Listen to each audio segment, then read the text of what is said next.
I'm pleased to be joined on Pioneers Pregame Live, as always, by the manager of your Pioneers, and Andy Drum, ahead of tonight's contest with the Newark Pilots. Coach, first getting started, a pretty big 13-5 win on your home field last night. What was working so well?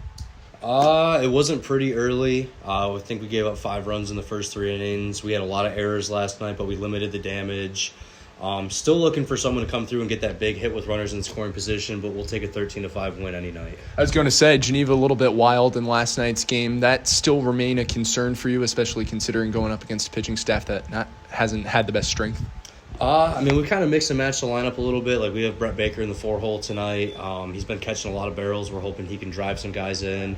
Just trying to find those guys in the 4, 5, 6 hole that'll finally start getting some of these runners in. What is it about Brett's plate approach that stands out to you so much? The thing I like with Brett, he's thinking middle backside all the time. Obviously, if something rides in on him, he'll turn and burn on it, but he's thinking middle backside, and it keeps his barrel in the zone a long time. After Ty Hodella was pulled after 2 1/3, Larson Birch, a phenomenal relief effort, gets the victory in the ball game. What were you seeing from him that made him so effective? July Larson doesn't mess around. He's all business. Last summer, I think he pitched in 10 straight games at one point, just 1 inning here. So Larson's a dog for us all the time. He wants the ball. He's getting to start for us Sunday in Game 1, so we're excited for that as well. Garrett Rochon pitched 2 innings last night of scoreless baseball. Did get himself into a little bit of control trouble, though. What were you seeing from him? I think Garrett's pretty much a starter. Usually when he comes out of the pen, it takes him a little while to kind of start hitting his spots. Did put up 2 clean innings for us, but you could tell it was a little wild, but kind of figured it out and got us out of those 2 innings. In terms of the ball game tonight, you turn the baseball over to Bryce Mashanik. What are you looking to see from Bryce in order to lock down victory? Hopefully Bryce can come out and put up a 0 in the first inning. That'd be a great start. He looked really good in Auburn. I know he had a rough first inning, gave up 5 runs, but after that, I think it was all zeros. So we're expecting a big game out of Bryce tonight. You mentioned a bit of a tough start last night. Were you starting to see better plate approaches as the game continued on? Yeah, especially the umpires expand the zone, especially when those pitchers don't throw strikes. We did a good job of not chasing some of those garbage pitches, sticking to our approach. We had a lot of walks last night. I don't know how many, probably close to 10.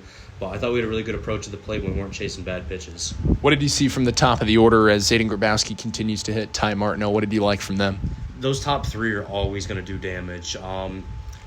Grabs is always on base, it seems like. Ty always gives a great at-bat. Him and Grabs seem to be on the same page, too. Like, I called a steal last night, and Ty turned it into a hit and run, so Grabs ended up going from first to third.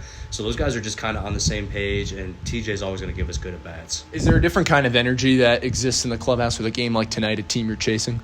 Oh, yeah, for sure. I think we're like a half a game up on Newark right now. We're, I think, 2.5 out of a playoff spot. So, yeah, big games coming up this week, especially next week, too. We have a bunch of Jamestown, a bunch of Auburn. So, teams that are just ahead of us. So, yeah, we have some big games coming up that are going to be playoff-type games. We've seen Larson Birch pitch before in multiple different scenarios, plans on starting in a couple ball games. Do you like that to see from a guy like Garrett Rochon last night can start, come in relief? Do you think that trains him well for the playoffs? Yeah, I think so. Yesterday would have been a bullpen day for him anyways, and his thinking, and Bobby Boying's done the same thing where it's like, hey, just give me those 2 innings that I would have thrown in the bullpen live at bats. So I think that keeps them ready to go for their next start too.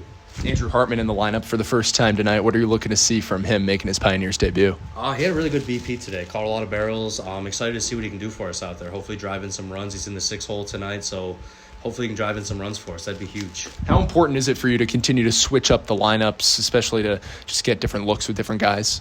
A lot of it's just trying to find those guys in those middle spots that will get guys on. You know, the top seems to get on, the middle or the bottom seems to get on. We just need those guys in the middle to start driving in runs. Not necessarily get hits, but just find ways to put balls in play and get some of these runs in.